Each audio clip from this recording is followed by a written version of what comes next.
nearly almost here, which means that it's Brussels sprout season. These are one of our favorite brassicas. They take a super long time to grow. They've been in the field for months and months, and now it's time to enjoy them. Let's see them in the field, and we'll show you how to strip them off the plant.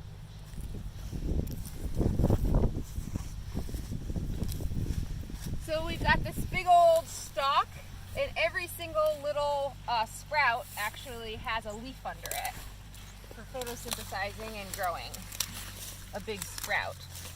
We transplanted them in late May, and they've been growing all summer. They like moisture, some heat, but not too much. This is how we'll be distributing them to you in the share room, basically.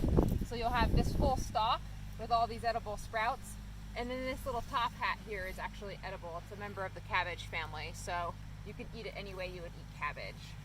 So in the field, we just cut them like this and put them in the share room. When you pick them up, you can either strip all these sprouts here in the farm and throw the stalk in the food waste, or you can bring them home.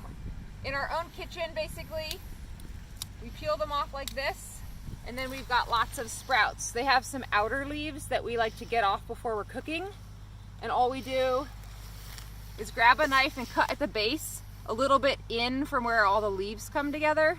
So if you cut a little high, then you can strip off the outer leaf and you've got a clean sprout.